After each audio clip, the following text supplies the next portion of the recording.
Hi everyone, and welcome to our background screencast on Martin Luther King's letter from Birmingham jail.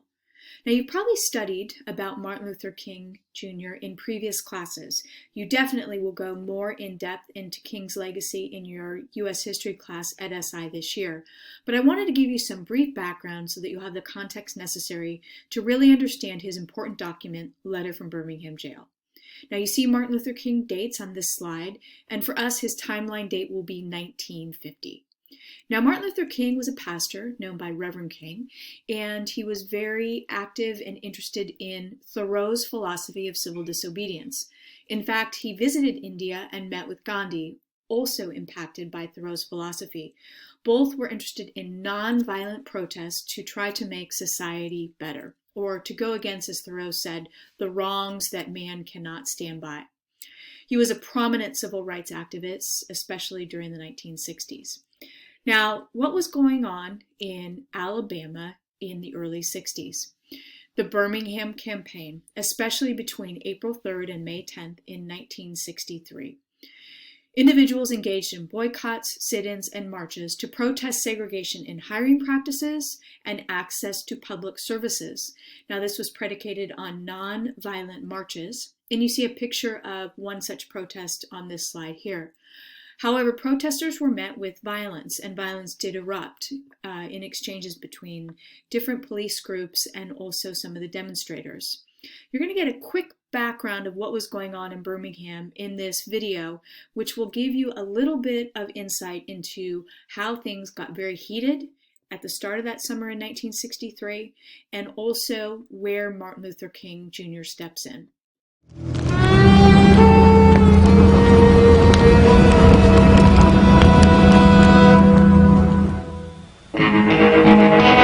By far, the bloodiest battleground of the civil rights era was Birmingham.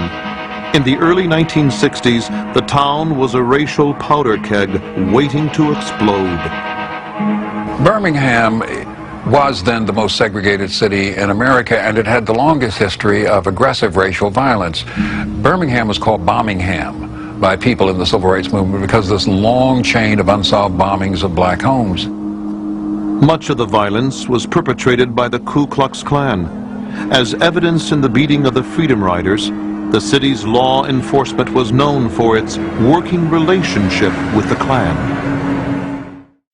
So during this unrest, during a demonstration, on April 12, 1963, Martin Luther King was arrested for violating an injunction against civil rights demonstrations. The city had outlawed the demonstrations in an effort to dissuade some of the violence that had erupted during the city. Individuals who were protesting believed that injunction was set to stop them for protesting for civil rights. Now, when King was arrested, a group of Alabama clergymen wrote a letter to him asking him to step down and to stop his protests in a call for unity. And in response to that letter, which you'll read over the weekend, Martin Luther King composed the seminal Letter from Birmingham Jail on April 16, 1963, composing it first on scraps of paper and notes written on the margins of a newspaper and later transcribed to a legal pad. It was published in direct response to the clergyman's letter, and since then has become a very important document explaining King's philosophy and his hope for civil rights. Now, after a lot of national media attention surrounding King's arrest and some of the demonstrations, in May, the business leaders of Birmingham agreed to the demands to desegregate different places that people would go in, like restaurants and other businesses that called for segregated areas. In June 1963, the local government took down segregation signs in public places like parks. And in September 1963, schools were integrated, and this led to the Civil Rights Act. Now, what you learn from history is that it took a long time for the actual practice of desegregation to occur, but many look at King's letter from Birmingham Jail as a vital step in this process. Now, when you read King's essay, you're going to try to unpack what his purpose is and what rhetorical devices he uses. Remember our acronym LENT. You can look at the language he uses, the figurative imagery, metaphors, similes, his diction, syntax, examples, narrative structure, and tone.